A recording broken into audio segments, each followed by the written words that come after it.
Le héros que tu adores te révèle qui tu veux vraiment être. Naruto, Walter White, Hermione Granger, Batman. Tu as un personnage de fiction que tu adores depuis des années, peut-être depuis l'enfance. Un personnage pour lequel tu ressens quelque chose d'intense, une fascination, une admiration, parfois même une douleur quand il souffre à l'écran. Tu t'es dit que c'était juste une histoire, que c'était du divertissement. Carl Jung, lui, aurait souri. Parce que selon lui, ce héros que tu adores, c'est toi. Ou plutôt, c'est la version de toi que tu n'as pas encore osé devenir. Jung a passé des décennies à étudier les mythes, les rêves, les contes de toutes les cultures du monde. Et il a fait une découverte qui a tout changé. Partout. En Afrique, en Asie, en Europe, dans les cultures amérindiennes, les mêmes figures reviennent. Le héros courageux, le sage mystérieux, l'ombre maléfique, la figure maternelle. Pas parce que ces peuples se sont copiés, mais parce que ces images viennent de plus loin. Elles viennent de ce que Jung a appelé l'inconscient collectif, un réservoir psychique partagé par toute l'humanité depuis des millénaires. Ces figures universelles, il les a appelées des archétypes. Et voilà ce que ça signifie concrètement. Quand tu regardes un film de super-héros, quand tu lis un roman, quand tu joues à un jeu vidéo, ton cerveau ne consomme pas simplement une histoire, il reçoit un signal. Un signal qui vient de ta propre psyché.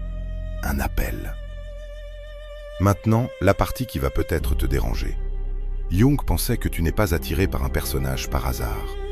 Tu es attiré par lui parce qu'il incarne quelque chose que tu portes en toi et que tu n'as pas encore intégré.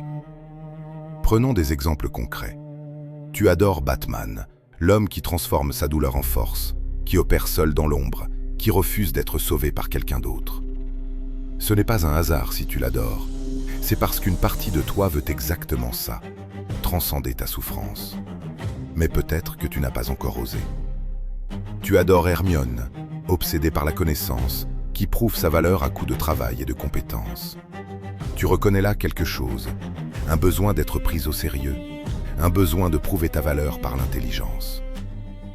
Tu adores le Joker, et là, c'est encore plus révélateur.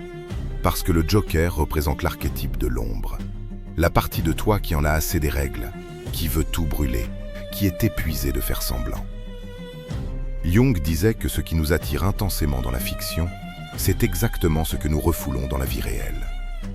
Si cette vidéo te parle, abonne-toi maintenant et active la cloche. Parce que ce qu'on explore ici chaque semaine, c'est exactement ce genre de vérité que personne ne t'a appris à l'école. Mais je vais t'amener encore plus loin. Jung disait que ce que tu détestes chez un personnage de fiction est souvent encore plus révélateur que ce que tu adores. Tu ne supportes pas les personnages lâches qui fuient leurs responsabilités? Demande-toi dans quelle situation tu fais exactement la même chose dans ta vie.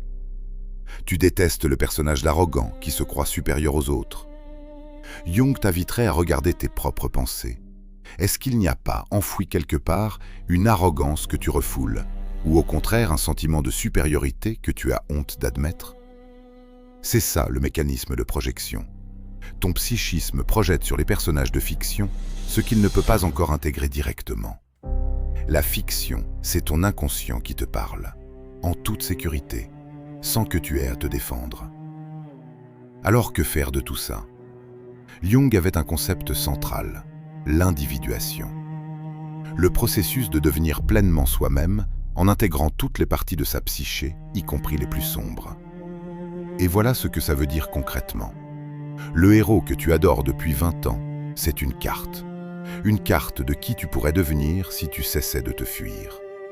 Le courage de Batman, la détermination d'Hermione, la liberté sauvage du Joker, canalisée, intégrée, transformée en quelque chose de puissant plutôt que de destructeur.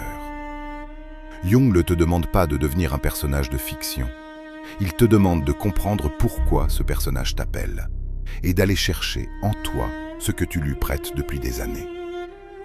Alors je te pose la question directement. Quel est le personnage de fiction qui t'a le plus marqué dans ta vie?